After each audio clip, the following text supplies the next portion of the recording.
Estábamos conversando justo antes del corte en el tema del empréstito, que bueno, pues nos lo vendieron con la idea de subestaciones, el tema del transporte público, y también se insertó, me parece que a la par, Fabiola, la llegada de un data center, una inversión histórica, y que también generó reflexión, porque justo aquí en este espacio de noticias, nuestra compañera Giovanna Espinosa insertó la reflexión. Los data centers son, voy a ponerlo así, centros de negocios que reclaman mucho consumo de agua. Así es. Para poder subsistir, porque los sistemas de refrigeración de los sistemas de cómputo que ocupa un data center son enormes. Y hoy en Querétaro tenemos un tema importantísimo en la reflexión de la crisis hídrica, Fabiola. Sin duda, es una situación que sí preocupa y volvemos. Lo preocupante no es que llegue una empresa. ¿Bajo qué condiciones llega esta empresa?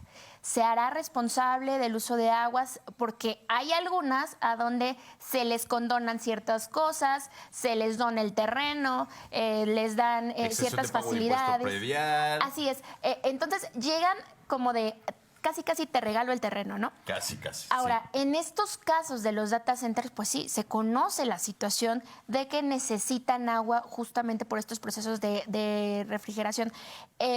Pero, ¿qué es lo que está pasando?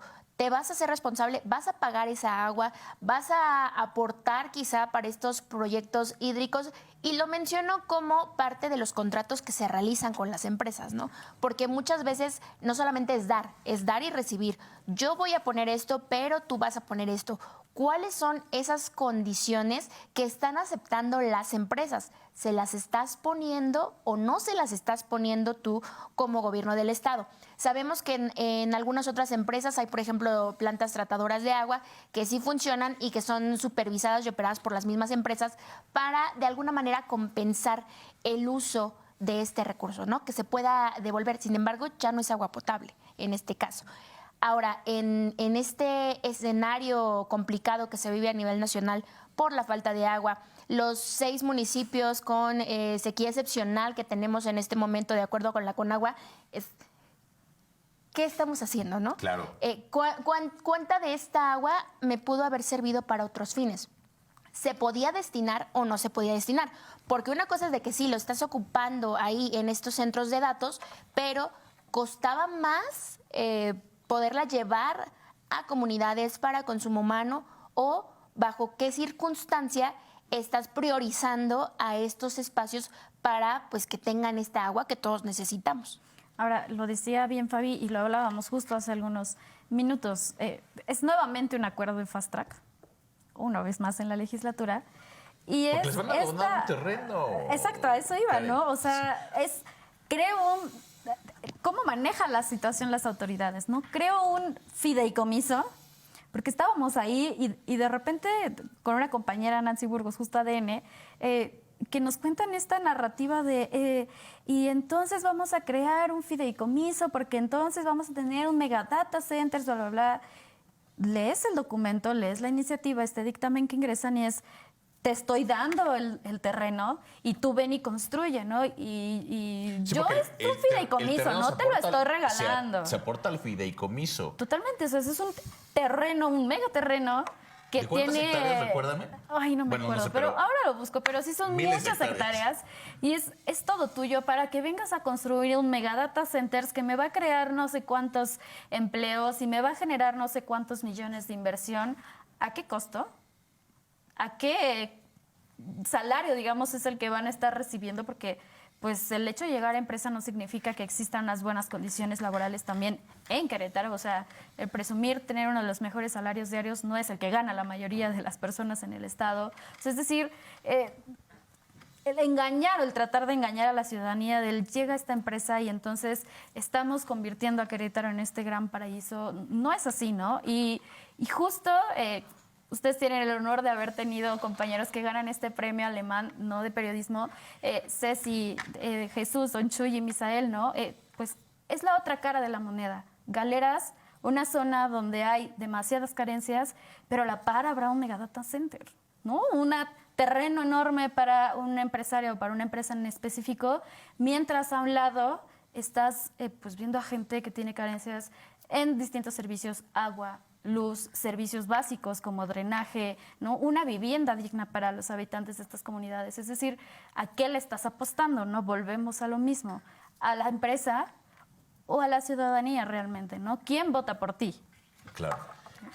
Y las dualidades, Fabiola, mientras se nos anunciaba o se anuncia el tema de la inversión, el data center, el empréstito, hay un grupo de ciudadanos en haciendas escolásticas, en Pedro Escobedo, que pretenden defender desde su óptica el agua, un área donde hay manantiales.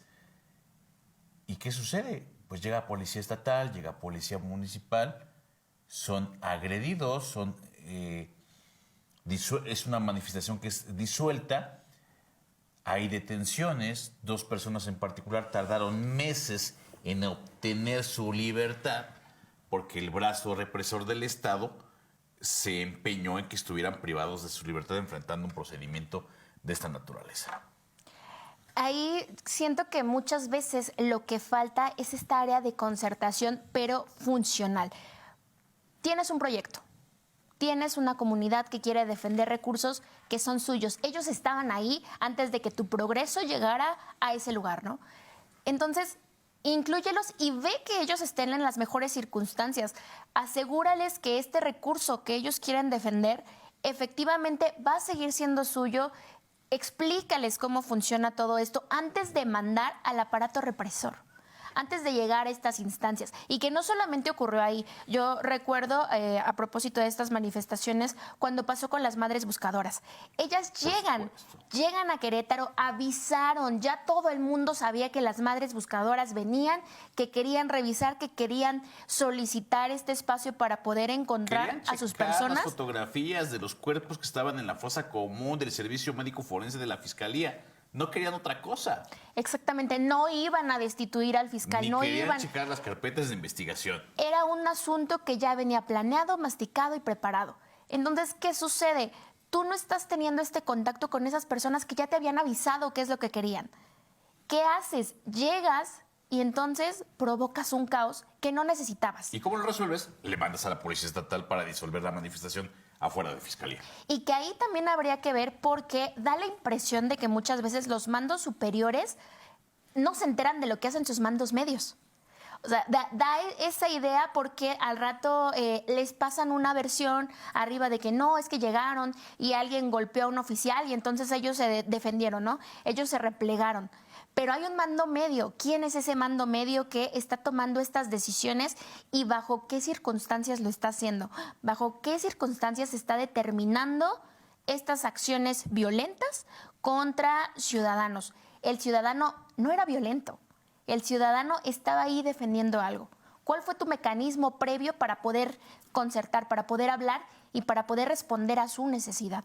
Y yo justo coincido en algo, o sea, el equipo de concertadores que tiene actualmente gobierno del Estado, no sé de dónde lo sacaron, no recuerdo a ninguno de ellos en otras administraciones.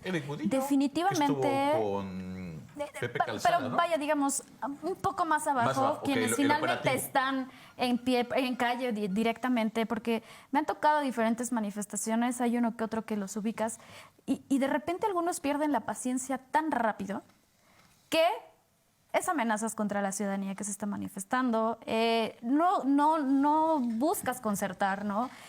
De inmediato se encienden y lo que buscan es la agresión. En este caso de las madres pasa la misma situación, ¿no?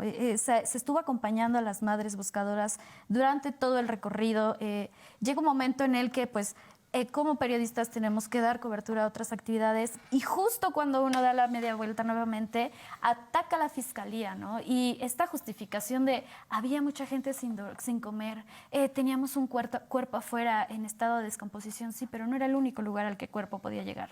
No era, las madres en ningún momento cerraron las instalaciones para que tú salieras. Tú mismo la cerraste, ¿no? O sea, es decir, el tratar de responsabilizar sin hacerse ellos responsables de las actitudes que han tomado, pues también deja mucho que desear, ¿no? El haberles negado desde el día 1 que ellos llegaron y desde semanas antes que habían pedido esta autorización de ingresar al Cerezo, solo querían ver a los internos, ¿no? Las personas privadas de la libertad. No te estaban pidiendo más. Y eso sí era una facultad del gobernador. Claro. Él sí podía dar esa autorización. A lo mejor no con esta Fiscalía Autónoma, pero él sí podía dar la autorización al Cerezo. Porque el Cerezo depende del Ejecutivo Depende del estatal. Poder Ejecutivo y jamás se hizo absolutamente nada tampoco en ese sentido. Es decir, lo único que las madres pues lograron al venir a Querétaro fue ser golpeadas, ser agredidas, ser discriminadas y acceder al servicio que les brindó la Secretaría de Salud, que fue la única que les abrió las puertas. Pero también durante todo esto me parece que la Defensoría de Derechos Humanos no ha actuado al 100% en la atención y en el acompañamiento que se da a todas las manifestaciones y aquellas a personas activistas pues que han tratado de poner sobre la mesa ciertas situaciones aquí en el Estado. O sea, me parece que también ahí ha habido pues una gran área de oportunidad y desde que se nombró al actual titular pues se señalaban estos temas, ¿no? Pero a ver, ¿por qué se da en otras entidades las facilidades a las madres buscadoras? ¿Por qué en otras entidades sí se les permite el acceso a los registros fotográficos de las personas que terminan en la fosa común? ¿Y por qué en Querétaro? ¿Cuál es el distingo? Que también trata de ocultarse de esta situación. Aquí en Querétaro no pasa nada, ¿no? Este gran y magno evento que tenemos de conectar hace algunos días, ¿no? El 90 y tantos % de las desapariciones son desapariciones voluntarias. No es una gran desaparición. Entonces aquí no está pasando nada malo. Es que la gente se va sola. Aun cuando la gente se vaya por su propia cuenta, tu Es una obligación es desaparición, buscarlos. claro. Y no importa el motivo por el que lo haya hecho, ¿no? O sea, tu obligación es encontrarlos sanos y salvos a todos, sin importar lo que haya pasado, ¿no? Habrá quienes no coincidan con esto. Sí podemos coincidir en el tema de que sí se hace un uso de recursos públicos. No importa. Pero Es por el, tienes que es por buscar a la vida de un ser persona. humano. Es una persona la que Claro. está desaparecida, la razón por la que sea. Totalmente de Tienes acuerdo que contigo. hacer ese trabajo, ¿no? Y sobre todo considerar que ese otro 5% importa. Ese otro 5%, ese otro 3%, el porcentaje que tú quieras, que es menos del 10%, esas personas ¿dónde están, no? ¿Por qué seguimos viendo estas fichas de búsqueda? ¿No actualizan, no revisan o qué sucede, no? Porque las vemos todos los días en la página de la Fiscalía, se pueden revisar. Hay personas que siguen ahí. No han sido encontradas, no han sido localizadas. Si no, no habría colectivos aquí en Querétaro buscando a sus desaparecidos. Por ¿Por supuesto. qué existen personas bajo esta circunstancia? ¿Qué se Aquí está o haciendo? no, pero existen. Así es. No sé si me ayuda producción para que me diga cuánto tiempo me queda de la mesa. A ver, Francisco, si me ayudas con la producción. Gracias. Porque no quiero concluir la mesa sin referirme a un tema que, esto es cierto, vamos a coincidir que no podremos omitirlo. 5 de febrero, Fabiola. Que yo creo que 2023 tendrá que tener como referencia el caos vehicular ocasionado por la falta de información oportuna hacia la ciudadanía de la forma en la que se ha venido ejecutando 5 de febrero, Fabiola. El problema es que no tienes una verdadera arteria que pueda suplir lo que hacía 5 de febrero. Pero ¿Qué está es? Bernardo Quintana. Sí, pero Pero ¿qué también. hiciste en Bernardo Quintana? Agilizaste el tránsito en aquella zona, tienes unidades para asegurarte que estén circulando de la mejor manera. O sea, no solo se trata de decir, busca una vía alterna, sal media hora antes de tu casa. Tengo el privilegio, y lo voy a mencionar así, de que yo vivo del lado céntrico de 5 de febrero. No me toca vivir del otro lado. Y aún así, me ha tocado que el tráfico que se genera por 5 de febrero hacia las vialidades internas ha hecho que tarde casi media hora en cruzar de Zaragoza a Constituyentes sobre Ezequiel Montes. ¿Qué es media hora una cuadra? Es sin duda una situación que preocupa y te digo, yo la viví una vez. Pero hay gente que A le diario. toca moverse desde las colonias del norponiente hacia el centro por trámites, por temas de escuela, por temas laborales, porque a lo mejor sus hijos van en una escuela más al centro. ¿Y qué pasa con todo este tiempo? ¿Quién se los va a regresar? Nadie. Un gran error que yo vengo diciendo, y justo en la mañana platicaba con alguien del equipo de comunicación social. Creo que el principal error que hubo en este tema fue el prometer una fecha a la ciudadanía. va a estar en junio, agosto, ya ni me acuerdo qué fecha En era. agosto nos prometieron que No iba a ser termina la concluida obra. el 5 de febrero. El 31 de diciembre, y entrevista tras entrevista se empeñan en decir el 31 de diciembre, el 31 de diciembre, y va a llegar el 31 de diciembre y hace unos días acaban de reconocer que pues no va a terminar la obra el 31 de diciembre. Es decir, ¿por qué te empeñas en darle a la gente una fecha que no va a llegar? Al principio se apostaba de que, bueno, sí, mucho tráfico, la gente se va a acostumbrar.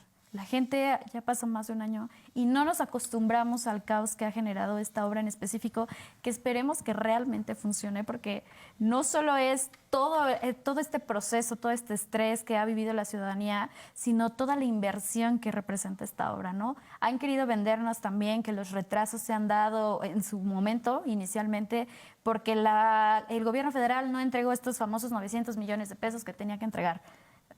Pues sí, pero eso no ha retrasado la obra. O sea, finalmente había un plan de pago, ustedes Y hay un financiamiento, tenían que hacerlo. Sí, totalmente, porque no está pagada en su totalidad la obra y todavía Se la después de debemos a ICA, entregada, por cierto. todavía le van a seguir debiendo a ICA aún concluida.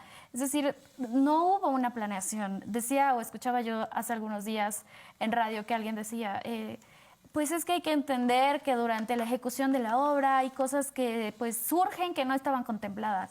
Perdón, pero parte de la planeación es contemplar justo esas cosas que no estaban contempladas Por o eso se que llama pueden planeación, surgir, ¿no? y por eso lo consideras desde un inicio, ¿no? Entonces, pasa este tema de universidad, ¿no? Construir puentes sobre el río, cuando recientemente, una vez más, el Dren de Santa María Magdalena tuvo ahí situaciones, o sea, es decir, no hubo una planeación en esta obra, ¿no? Y realmente va a ayudar, dice el gobernador, 8 minutos ya desde el Seguro hasta la Obrera. ¿A qué hora? O sea, ¿realmente está pasando? ¿Realmente la ha circulado usted para decirle eso a los miles de ciudadanos que cruzan a diario esta vialidad? El transporte público no llega a la zona centro o a algunas otras zonas porque está atorado en 5 de febrero. Es decir, ¿qué has hecho incluso para resolver esa situación? ¿Qué alternativas le estás dando a la ciudadanía para evitar que los menos crucen por 5 de febrero? Y no las hay. No las hay, porque a la par de que se estaba ejecutando esta obra, también estaban realizando otras en vías alternas. Entonces, ¿a dónde iba la ciudadanía, no? O sea, ¿hacia dónde va y qué oportunidades tiene para circular? Y más aquellos que pasan prácticamente la mitad de su día en el transporte público, en ir a su destino y regresar a sus casas, ¿no? O sea, mala planeación. Y yo creo que la gente no se va a terminar de acostumbrar y que tal vez lo que pasa en 5 de febrero cuando concluya, sí va a impactar definitivamente en el 2024. ¿Tendrá que ser para bien o para mal? Ya veremos. No, ya veremos ahora que la terminen. 6.600 millones de pesos en 6 kilómetros el 5 de febrero, Fabiola. Yo creo que si a un ciudadano que trata de cruzar de un lado a otro, caminando 5 de febrero, le dices eso, es como, ¿y a mí de qué me sirve esos 5.7 kilómetros de obra? ¿De qué me sirve? ¿De qué me funciona? Hay un riesgo latente, y lo menciono ahorita, porque no sé si las autoridades se han dado cuenta, hay un riesgo latente para quienes tratan de cruzar peatonalmente de 5 de febrero, ya sea más o menos a la altura de un hotel que hay ahí por Pino Suárez, hacia el otro lado. Supón que quieren ir al Instituto Electoral. No se puede cruzar. No hay forma de cruzar. ¿Y sabes qué hacen? Caminan entre trailers, caminan entre autobuses, caminan... No hay un oficial de movilidad. Retroexcavadoras, camiones. Y en la manera en la que yo para A la llegar brava. acá me venía en el transporte público, en estos de la estancia que ahora quieren quitar, que son más efectivos que el transporte rápidos, que pasan local, muy seguido. Totalmente. En el tráfico atorado, el conductor decide, pues me quedo así como que en la orillita del central porque ya no me metí de este lado, pero la gente que iba a bajar en el seguro tiene que bajar en el seguro. Entonces, hacer maniobras también que ponen en riesgo a la ciudadanía por eso, porque no hay cruces, hay retornos y no se avisa de estos retornos. O sea, tú sales y llevas una ruta, a veces sales con el tiempo medido de, ok, voy a 5 de febrero, y de repente llegas a tu retorno. ¿Y cuál retorno? Ya no hay retorno, existe porque lo desapareció. quitaron y no avisaron. Entonces, la verdad es que 5 de febrero ha sido muy caótico. El gobernador pide paciencia, pero creo que la Ya se nos paciencia, terminó como la dijo paciencia. el alcalde de Jalpan de Serra, ya no compró paciencia desde hace bastantes meses, y entonces es imposible vivir alrededor de esta obra, ¿no? Que no solo ha estado impactando a Querétaro, o sea, llega a Corregidora, que es un municipio que la única vía que tiene para salir, porque es un pueblito, es Constituyentes y sales a Constituyentes y es imposible también llegar al centro. Es decir, ha impactado de manera impresionante no solo a municipio, al menos a dos de los más grandes que tiene este estado. Pues prácticamente ya tendría que estar yo con el cierre. Quisiera alguna consideración final por parte de cada una de ustedes. Y no sé si ustedes me permitieran, en un ejercicio reflexivo, con 3 adjetivos, ¿cómo podrían calificar este 2023, teniendo de referencia a quienes ustedes gusten y manden? Pueden tener como referencia al legislativo, al ejecutivo, a la sociedad, pero tal vez como en este ejercicio para cerrarlo y compartirlo a la ciudadanía, con 3 adjetivos, ¿cómo podrían calificar este 2023? Y antes de ello, pues cierro con alguna consideración final por parte de cada uno de ustedes. Tengo 3 minutitos para poder cerrar la mesa. Bueno, yo creo que a final de cuentas, nuestra labor como periodistas es tratar de llevarle a la gente desglosado esa información que muchas veces te la dan así como de, y a ver, entiéndele tu ciudadano.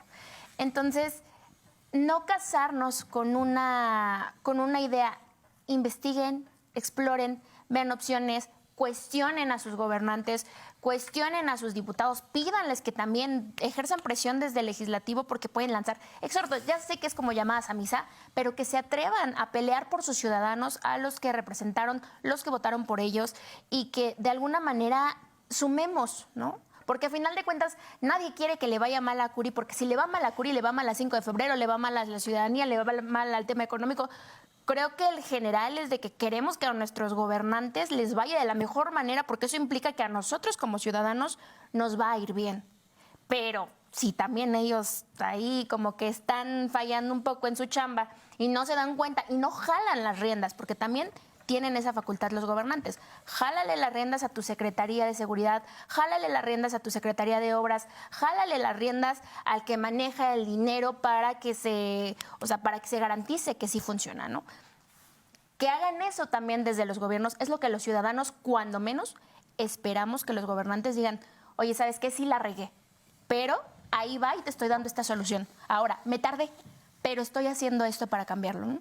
Yo creo que coincidiría con Fabi justo en ese sentido, ¿no? Creo que ya llegó ese momento en el que despertemos todos y hagamos un poco de lo que nos corresponde, ¿no? Ser autocríticos, reflexionar sobre lo que ocurre, ¿no? Y cuestionar también a nuestras autoridades, ¿no? Muchas veces pues dejamos todo en manos de ellos y entonces nos encontramos en estas situaciones, ¿no? Que hagamos algo para pues lograr, digamos, mediar pues un poco, ¿no? Y evitar todas estas situaciones, que se genere sí esta participación ciudadana, que es muy complicado y eso pues es de admitirse, ¿no? Es muy difícil, pero que sí podamos hacer este ejercicio. Y yo creo que lo único que he pensado es indolente. ¿Con qué adjetivo lo cerrarías? Caótico. Definitivamente. Pues sí, definitivamente coincidimos con lo caótico de este 2023. Y así nos despedimos. Muchas gracias por habernos acompañado en esta mesa de análisis y reflexión de lo más destacable en el 2023 desde el punto de vista periodístico, con 2 grandes periodistas. Muchas gracias a Fabiola Mendoza, jefa de información de ADN Informativo, y a Karen Munguía, reportera, periodista, por haber estado con nosotros aquí para todos ustedes en este su espacio Presencia Universitaria. Yo soy Marco Antonio Lara y me despido. Lo invito a que se quede con más de nosotros aquí mismo en Presencia Universitaria.